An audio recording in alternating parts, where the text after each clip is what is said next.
এ তো আর হিট উদ্দেশ্য বা হিট কেন করা হয়, এই যে ডাইমেনশনাল স্টেবিলিটি বৃদ্ধি করা হয়, তারপরে শ্রিঙ্কেজ মানে দৈর্ঘ্য ছোটো যেন বড় না হয়ে যায়, তারপরে রিডিউস ক্রিজ মানে ওই যে ফ্যাব্রিক যেন ভাঁজ না হয়ে যায়, মানে ক্রিজ না পড়ে, তারপর ফ্যাব্রিকের যেন স্কার্লিং মানে স্কার্লিং তো বোঝে প্রান্ত কুকড়ে যাওয়া, কুকড়ে না যায়। এখন একটা কথা হচ্ছে ফাস্ট হট, কী বললাম, ফাস্ট হট, তারপরে হিট সেটিং। হ্যাঁ, তো এগুলো বোঝার আগে আর কিছু বলো, ব্লেন্ডিং মানে আমরা পড়ছি না, ব্লেন্ডিং মিক্সিং।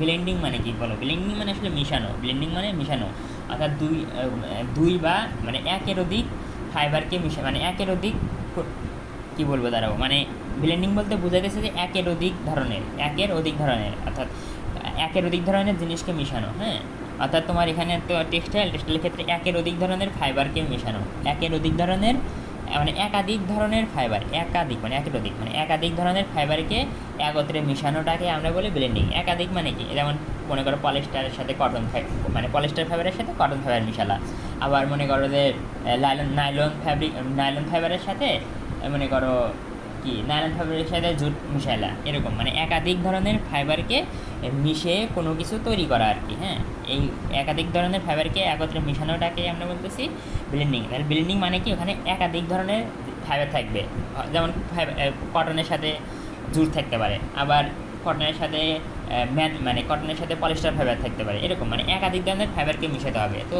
ব্লেন্ডিংয়ের মাধ্যমে কি মনে করো, সাধারণত ইয়ান তৈরি করি, ফ্যাব্রিক তৈরি করি, অর্থাৎ আমি বলি দেখো ব্লেন্ডেড ইয়ান, দেখো ব্লেন্ডেড ইয়ান তার মানে কি, এই ইয়ানটা কী করা হয়েছে, একাধিক ধরনের ফাইবারকে মিশিয়ে ইয়ানটা তৈরি করা হয়েছে। ব্লেন্ডেড ফ্যাব্রিক, এটা একাধিক ধরনের ফাইবারকে মিশিয়ে ফ্যাব্রিকটা তৈরি করা হয়েছে। যখনই ব্লেন্ডেড শব্দটা দেখবে তার মানে বুঝবা যে ওখানে একাধিক ধরনের ফাইবার আছে। হ্যাঁ, শুধু একটা ফাইবার দিয়ে হয় নাই। হ্যাঁ, যেমন কটনের মনে করো কটনের ইয়ান মানে কটনের সুতা, তার মানে কি শুধু কটনে আছে, তাহলে কিন্তু আমরা ব্লেন্ডেড ইয়ান বলতে পারবো না তখন।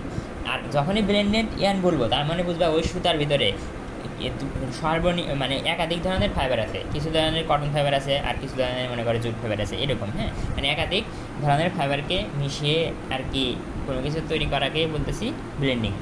আচ্ছা, তো এখন একটা কথা দেখো, ব্লেন্ডেড ইয়ান, ব্লেন্ডেড ফ্যাব্রিক। তো আচ্ছা এই ইয়ান দ্বারাই তো মূলত কি মানে ফ্যাব্রিক তৈরি করা হয়, তাই না? তার মানে আমরা যখন বলতেছি ব্লেন্ডেড ফ্যাব্রিক, তার মানে আসলে বুঝতেছি যে এখানে ব্লেন্ডেড ইয়ান দ্বারাই মূলত এই ফ্যাব্রিকটা তৈরি করা হয়েছে। তো যাই হোক, অত না বুঝলে হবে, যখনই বললে ব্লেন্ডেড ফ্যাব্রিক তখন বললো স্যার ওই ফ্যাব্রিকের ভিতরে একাধিক ধরনের ফাইবার আছে, এই তো। এখন দেখো ব্লেন্ডেড ইয়ানের ভিতরে একটা কি পিসি ইয়ান, কি পিসি ইয়ান মানে কি, পিতে কি পলিস্টার আর সিতে কটন, তার মানে এখানে পলিস্টার এবং কটন মিলিয়ে ইয়ানটা তৈরি করা হয়েছে। সিবিসি ইয়ান, হ্যাঁ, সিবিসি ইয়ানের ক্ষেত্রে কি, সিবিসির পূর্ণরূপ হলো তোমার হাই ভলিউম কটন, অর্থাৎ এখানে কি হাই ভলিউম। আচ্ছা, মানে একটু খেয়াল করলে দেখতে পারবা পিসিয়ান মানে কি বলো, এই যে পিসিয়ান মানে পলিস্টার কটন ব্লেন্ডেড ইয়ান। পিসিয়ান মানে কি, এই ইয়ানের ভিতর পলিস্টার আছে আর কটন আছে, তো এই যে পলিস্টার আছে আর থাকি 65% আর কটন থাকে 35%, তার মানে কি এখানে পলিস্টার ফাইবারের পরিমাণটা বেশি, তার মানে পিসি ইয়ানের ভিতর কী বলো তো পলিস্টার ইয়ানের পরিমাণটা বেশি থাকে আর কি। আর সিবিসি ইয়ান মানে বুঝলে তো যে কটন, সিবিসি মানে কী বললাম, সিড ভ্যালু কটন, তার মানে এখানে কি কটন ফাইবারটা বেশি থাকবে। তো সিবিসি এন কি আছে, কটন এবং পলিস্টার, এটাও কটন এবং পলিস্টার। দেখো একটা কি পিসি মানে কি বললাম, পলিস্টার কটন, মানে পলিস্টারের পরিমাণ বেশি, আর সিবিসি মানে কি এখানে কটনের পরিমাণ বেশি থাকবে। হ্যাঁ, মানে তুমি খেয়াল করে পিসি, তাহলে পিসি কেন লিখলাম, পলিস্টারটা আগে লিখতে হবে, কটনটা পরে লিখতে হবে, আর সিবিসি ক্ষেত্রে কটনটা আগে লিখতে হবে, পলিস্টারটা পরে লিখতে হবে। কেন? আচ্ছা দেখো, এখানে কি সিপিসি এনে কি 65% পলিস্টার থাকে, তাই না? অর্থাৎ পলিস্টার ফাইবারটা বেশি থাকে, যে ফাইবারটা বেশি থাকে ওই ফাইবারটা আগে লিখতে হয়। এখানে কটন ফাইবার 60% থাকে, পলিস্টার ফাইবার 40%, তো কটন ফাইবার বেশি পরিমাণে থাকে দেখে কটনটা আগে লিখতেছি। যাই হোক, এই দুইটা পিসিয়ান সিবিসিয়ান দুইটাই কিন্তু পলিস্টার এবং কটন দ্বারা তৈরি, কিন্তু একটাতে পলিস্টার বেশি থাকে আর একটাতে আর কি কটন বেশি থাকে। তো ব্লেন্ডেড ফ্যাব্রিকতে বলছি যে একাধিক ধরনের ফাইবার দ্বারা গঠিত ফ্যাব্রিকটাকে আমি বলতেছি ব্লেন্ডেড ফ্যাব্রিক। মানে দুইভাবে বলতে পারবা, দুইভাবে বলা যায় যে ব্লেন্ডেড ইয়ান দ্বারা তৈরি ফ্যাব্রিককে বলতেছি ব্লেন্ডেড ফ্যাব্রিক, আবার তুমি এটাও বলতে পারো যে একাধিক ফাইবার দ্বারা গঠিত ফ্যাব্রিকটাকে বলতেছি ব্লেন্ডেড, যা যেভাবে বলে আর কি। এই তো, তার মানে ব্লেন্ডেড ইয়ান আছে, ব্লেন্ডেড ফ্যাব্রিক আছে। দেখ এখন হচ্ছে ফাস্ট হট জিনিসটা কি, ফাস্ট হট মানে ওয়াটার ট্রিটমেন্ট, অর্থাৎ পানি দ্বারা ট্রিটমেন্ট করা, এই তো। তাহলে ফাস্ট হট আর কিছু না, যে ফ্যাব্রিককে পানির সাহায্যে ট্রিটমেন্ট করা, এই ফ্যাব্রিককে পানির সাহায্যে ট্রিটমেন্ট করাটাকে আমরা বলতেছি ফার্স্ট হট। এখন শুধু পানি না তো, পানির সাথে মনে করো বিভিন্ন কেমিক্যাল আমরা অ্যাড করি, সমস্যা নেই, কিন্তু মেইন জিনিসটা আমি বলতেছি যে ফার্স্ট হট একটা কেমিক্যাল ট্রিটমেন্ট, মানে ওয়াটার ট্রিটমেন্ট, মানে পানির সাহায্যে ফ্যাব্রিককে ট্রিটমেন্ট করা হয়। এখন এই পানির সাথে বিভিন্ন ধরনের কেমিক্যাল আমরা মিশাতে পারি, কোনো সমস্যা নাই আর কি। এখন একটা জিনিস খেয়াল করো, এই যে এই ফ্লো চার্টটা, প্রি ট্রিটমেন্ট বলতে আমরা বুঝি ব্রিথিং, স্কারিং এরকম। তো অনেক সময় এই প্রি ট্রিটমেন্টের আগে হিট সেটিং করতে হয়, ফার্স্ট হট করতে হয়, মানে প্রথমে হিট সেটিং, তারপর ফার্স্ট হট, হ্যাঁ, এই দুইটা করা হয় অনেক সময় আর কি। তো তোমাকে বুঝতে হবে যে কখন কী করতে হয়, মানে কি দেখো, কিছু ফাইবারের ক্ষেত্রে, কিছু ফ্যাব্রিকের ক্ষেত্রে শুধুমাত্র হিট সেটিং করলেই হয়, মানে প্রি ট্রিটমেন্টের আগে শুধুমাত্র হিট সেটিং করলেই হয়, ফার্স্ট হট করার দরকার নেই। আর কিছু ফ্যাব্রিকের ক্ষেত্রে হিট সেটিং তো করতে হয়, তারপরে আবার কি ফার্স্ট হট করতে হয়, মানে দুইটাই করতে হয়, প্রি ট্রিটমেন্টের আগে দুইটাই করতে হয়। অর্থাৎ কিছু ফ্যাব্রিকের ক্ষেত্রে শুধুমাত্র হিট সেটিং করলেই হয়, আর কিছু ফ্যাব্রিকের ক্ষেত্রে হিট সেটিং এবং ফার্স্ট হট দুইটাই করতে হয়। এই তো এখন দেখো ম্যানমেড ফাইবার তো বোঝো, পলিস্টার, লাইক্রা, এগুলো কি নাইলন, এগুলো হলো ম্যানমেড ফাইবার, তাই না? লাইক্রা তো বোঝো, এই ফাইবারটা কি টাইলে অনেক লম্বা হয়, আবার ছেড়ে দিলে আগের অবস্থায় ফিরে আসে, মানে রাবারের মতো। অর্থাৎ এই ফ্যাব্রিকের কি মানে লাইক্রা, হ্যাঁ, লাইক্রা ফাইবারের কী আছে বলো তো, কী ক্ষমতা আছে, ইলাস্টিসিটি আছে আর কি। যাই হোক, তো দেখো তুমি শুধুমাত্র কখন শুধুমাত্র হিট সেটিং করবা, জাস্ট কখন শুধুমাত্র হিট সেটিং করবা, হ্যাঁ, এটা হলো কি, মানে ফ্যাব্রিকের ভিতরে যদি তোমার কী থাকে, ম্যানমেড ফাইবার থাকে, অর্থাৎ ফ্যাব্রিকের ভিতরে যদি পলিস্টার বা লাইক্রা থাকে, তখন তুমি শুধু হিট সেটিং করলেই হচ্ছে, তখন তোমাকে আর ফার্স্ট হট করতে হবে না, হ্যাঁ। এই তো, আর মনে রাখবা হিট সেটিং সাধারণত করতে হয় 180 ডিগ্রি থেকে 220 ডিগ্রি সেলসিয়াস তাপমাত্রা হিট সেটিং করতে হয় আর কি।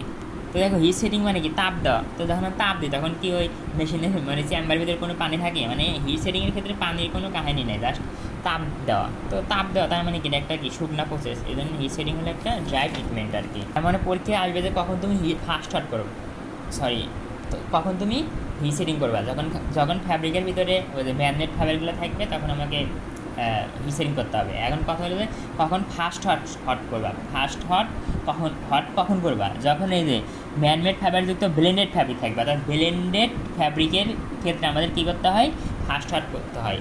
অর্থাৎ ব্লেন্ডেড ফ্যাব্রিকের ক্ষেত্রে হিট সেটিং করতে হয়, করার পরে আবার ফার্স্ট হট, মানে দুইটাই করতে হয়, hit setting plus first hot দুইটাই করতে হয়। কার ক্ষেত্রে? ব্লেন্ডেড ফ্যাব্রিকের ক্ষেত্রে। অর্থাৎ মানে ব্লেন্ডেড ফ্যাব্রিক তো বোঝোই, একাধিক ধরনের ফাইবার থাকে। তো যে তোমার কি ম্যানমেড ফাইবার থেকে ম্যানমেড ফাইবার যুক্ত, অর্থাৎ তোমার যে ওই ব্লেন্ডেড ফ্যাব্রিক যে হবে একটা, তার মানে কি ওই ফ্যাব্রিকের ভিতরে যাই থাকুক ম্যানমেড ফাইবার কিন্তু থাকতে হবে। অর্থাৎ যেমন এই যে কটন আছে, কটনের সাথে কি পলিস্টার আছে, হ্যাঁ, তার মানে কি পলিস্টার হলে তোমার ম্যানমেড ফাইবার এরকম। অর্থাৎ দেখো যদি মানে ব্লেন্ডেড ফ্যাব্রিকটা যদি কী হয়, তোমার পিসিএন দ্বারা হয়, কী দ্বারা তৈরি হয়, পিসিএন। তো পিসিএনে কি পলিস্টার আছে, কটন আছে, যে পলিস্টার কি ম্যানমেড ফাইবার, তার মানে ম্যানমেড ফাইবারযুক্ত ব্লেন্ডেড ফ্যাব্রিকের ক্ষেত্রে আমার ফার্স্ট হট করতে হয় আর কি। আচ্ছা, তো এই দেখো পরীক্ষা আসবে যে কখন তোমার কি হিট সেটিং করতে হয়, কখন তোমার ফার্স্ট হট করতে হয়। যখন এই যে ফ্যাব্রিক কন্টেইন ম্যানমেড ফাইবার, মানে ফ্যাব্রিকের ভিতরে যখন কি ম্যানমেড ফাইবার থাকে, তখন আমাকে কী করতে হয়, এই যে হিট সেটিং করতে হয়। আর নেসেসিটি অফ ফার্স্ট হট কখন করতে হয়, ইনকেস of man-made fibre containing blended fabric, মানে ওই যে ম্যানমেড ফাইবারযুক্ত, কন্টেইনিং মানে যুক্ত বলতে পারো, বা ধারণ করা বলতে পারো, একই কথা। যুক্ত কি ব্লেন্ডেড ফ্যাব্রিকের ক্ষেত্রে আমাকে ফার্স্ট হট করতে হয়। এই যে তো দেখো Lycra blended fabric, PC blended fabric, CBC blended fabric. এই তো, তার মানে দেখো ব্লেন্ডেড ফ্যাব্রিকের ক্ষেত্রে কী করতে হয়, দুইটা জিনিস করতে হয়, প্রথমে হিট সেটিং করতে হয়, তারপরে কি ফার্স্ট হট করতে হয়, আর অন্য ক্ষেত্রে শুধুমাত্র হিট সেটিং করতে হয়। এই তো, মানে তার মানে ব্লেন্ডেড ফ্যাব্রিকের ক্ষেত্রে দুইটা করতে হয়, করার পরেই আমার প্রি ট্রিটমেন্টে যেতে হয়। এখন একটা কোশ্চেন আসে যে ফার্স্ট হট কেন করা হয়, ফার্স্ট হট কেন করা হয়? তো দেখো ফার্স্ট হট কখন করি আমরা বলো তো, যে হিট সেটিংয়ের পরে তো ফার্স্ট হট করি, তাই না? হিট সেটিং করা হয় কত ডিগ্রি সেলসিয়াস তাপমাত্রা, 180 থেকে 220 ডিগ্রি সেলসিয়াস। আর আমরা জানি ফার্স্ট হট কত ডিগ্রিতে করতে হয়, 80 ডিগ্রি সেলসিয়াসে করতে হয়। তো দেখ তোমরা দেখবা তাপমাত্রা 220 থেকে 80 ডিগ্রি সেলসিয়াসে নামিয়ে আনার জন্য আমাকে ফার্স্ট হট করতে হয়। অর্থাৎ তাপমাত্রা 280 থেকে 80 ডিগ্রি সেলসিয়াসে নামিয়ে আনতে আমরা মূলত ফার্স্ট হটটা আমরা করে থাকি। আচ্ছা, এর ফলে কী হয়, ফার্স্ট হট করলাম, এর ফলে আসলে কী হয়? এর ফলে দেখো ফার্স্ট হটের পর আবার কি প্রি ট্রিটমেন্ট করতে হয়। এই দেখো বিশেষ ফার্স্ট হট প্রি ট্রিটমেন্ট। তো প্রি ট্রিটমেন্ট করা হয় কয় ডিগ্রিতে, 100 ডিগ্রি সেলসিয়াস তাপমাত্রায় প্রি ট্রিটমেন্ট করা হয়। তো এই যে আমি ফার্স্ট হট করে কী করছি, ফ্যাব্রিকের তাপমাত্রা, মানে ফ্যাব্রিকের তাপমাত্রার কথা 220 থেকে ফ্যাব্রিকের তাপমাত্রা 80-তে নামাইছি। আচ্ছা, কেন নামাইছি, মানে ফার্স্ট হার্ট করা মানে কি যে ফ্যাব্রিকের তাপমাত্রা 220 থেকে 80 ডিগ্রি সেলসিয়াস নামিয়ে আনা। তো এই কেন 80 ডিগ্রি সেলসিয়াস তাপমাত্রা নামিয়ে আনলাম, কেন নামিয়ে আনার কারণ হলো ফ্যাব্রিকটা তো আমি ফার্স্ট হার্টের পর কি প্রি ট্রিটমেন্ট করবো, তো প্রি ট্রিটমেন্ট করা হয় 80 ডিগ্রি সেলসিয়াস তাপমাত্রা। তো আমার এই ফ্যাব্রিকটা যেন কি প্রি ট্রিটমেন্টের তাপমাত্রার সাথে নিজেকে খাপ খাইয়ে নিতে পারে, এই জন্য আমি মূলত ফার্স্ট হার্ট করি। অর্থাৎ ফার্স্ট হার্টের উদ্দেশ্য কী, যে তাপমাত্রাকে 220 থেকে 80 ডিগ্রি সেলসিয়াসে নামিয়ে আনা। এর ফলে কী হয়, প্রি ট্রিটমেন্টের তাপমাত্রার সাথে ফ্যাব্রিকটা নিজেকে খাপ খাইয়ে নিতে পারে, অর্থাৎ ফ্যাব্রিকটা নিজেকে অ্যাডজাস্ট করে নিতে পারে, এই তো। আর এখন কী দেখো, ফ্যাব্রিক ফল মানে ফ্যাব্রিকে কী কী সমস্যা হয় ডিউ টু মেশিন প্রবলেম, মানে ডাইং মেশিনের কারণে ফ্যাব্রিকে কী কী ধরনের সমস্যা হয়। ফ্যাব্রিক ইনট্যাঙ্গেলমেন্ট, হ্যাঁ, ফ্যাব্রিক ইনট্যাঙ্গেল মানে কি জড়িয়ে যাওয়া, পেঁচিয়ে যাওয়া, হ্যাঁ। তো দেখো যে আমি তোমাদের বলছিলাম যে উইন্স রড, হ্যাঁ, উইন্স রডের উপর কী থাকে, কাঠের আবরণ থাকে। তো ওই উইন্স মানে আমরা জানি কি উইন্স রোলারের উপর দিয়ে ফ্যাব্রিক ঘোরে, তাই না।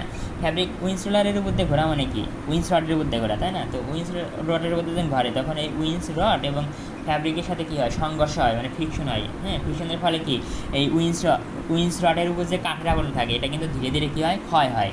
এই কাঠের আবরণ ক্ষয় যত বেশি ক্ষয় হবে ফ্যাব্রিকের সাথে তোমার ওই উইন্স রডের তত বেশি ঘর্ষণ হবে, মানে ফ্রিকশন হবে। আর যত ঘর্ষণ হবে, আচ্ছা ঘর্ষণ হতে হতে কী হয়, ফ্যাব্রিক একসময় কী হয়, ক্ষয় যায়, ক্ষয় যাতে একসময় কী হয়, ফ্যাব্রিকটা ছিঁড়ে গেলে তখন কী হয়, ওই উইন্স রোলারের সাথে ফ্যাব্রিকটা জড়িয়ে যায়। এই ফ্যাব্রিকটা জড়িয়ে যাওয়াটাকে আমরা বলতেছি ইনট্যাঙ্গেলমেন্ট, হ্যাঁ।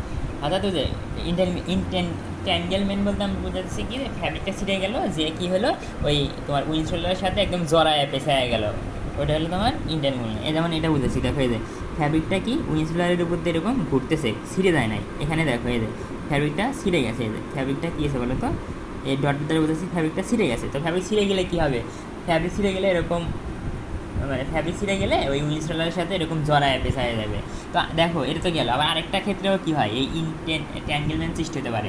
দেখো রিল স্পিড ভ্যারিয়েশন বলতে বুঝেছি পার্থক্য, অর্থাৎ রিলের স্পিড এখন 50 ডিগ্রি, একটু পরেই মনে করো 180 ডিগ্রি, এখন 60 ডিগ্রি, একটু পরে 20 ডিগ্রি, মানে ভেরিয়েশন, মানে এই বেশি এই কম, এরকম যদি খুব কম বেশি করে, মানে রিলের স্পিড যদি কম বেশি করে, মানে আপ ডাউন করে, হ্যাঁ, তখন কি হয় আমার ওই তোমার তখনও ফ্যাব্রিক ইনট্যাঙ্গেলমেন্ট হয়ে যায়, মানে রোলারের সাথে জড়াইয়া যায়।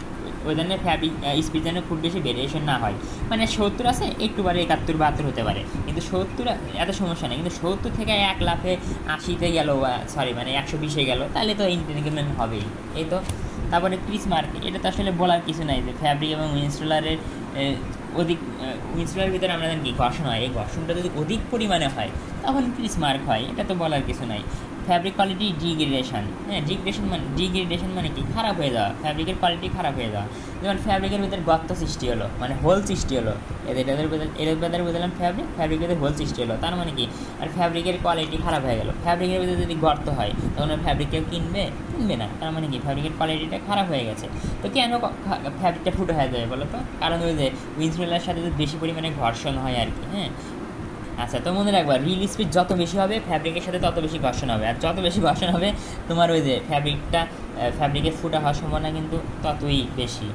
তো অর্থাৎ তখন তুমি মনে রাখবা ফ্যাব্রিকের জিসিএম, তো ফ্যাব্রিকের জিএসএম অনুযায়ী তুমি রিল স্পিডটা ঠিকঠাক করে নিবা। অর্থাৎ যদি জিএসএম কম হয়, মানে চিকন ফ্যাব্রিক হয়, তখন রিল স্পিডটা তুমি কম রাখবা। আর যদি হাই জিএসএম অর্থাৎ ফ্যাব্রিকটা মোটা হয় তখন তুমি জিএসএম বেশি, রিল স্পিডটা বেশি রাখবা। কারণ মোটা ফ্যাব্রিক হলে যদি রিলটা জোরে করে তাতে কোনো সমস্যা হবে না, এত সহজে আমার ফ্যাব্রিকটা ফুটা হয়ে যাবে না। কালার স্পটের ছবিটা দেখাতে চাইছিলাম কিন্তু নাই। কালার স্পট বলতে কি, যেমন আমি সাদা কালার শার্ট পরে কলেজে গেছি, মনে করো কলেজে গেছি বা স্কুলে গেছি, হঠাৎ করে কলমের খালি ভরে গেল, তার মানে আমরা কী বলি স্পট পড়ছে, মানে দাগ পড়ছে, হ্যাঁ। কালার স্পট মানে একটা কালার ফ্যাব্রিকের ভিতরে মানে অন্য একটা কালারের কিছু একটা দাগ পড়ে দেওয়া, হ্যাঁ, এটা কালার স্পট। যদি আমি দেখাই তোমাকে,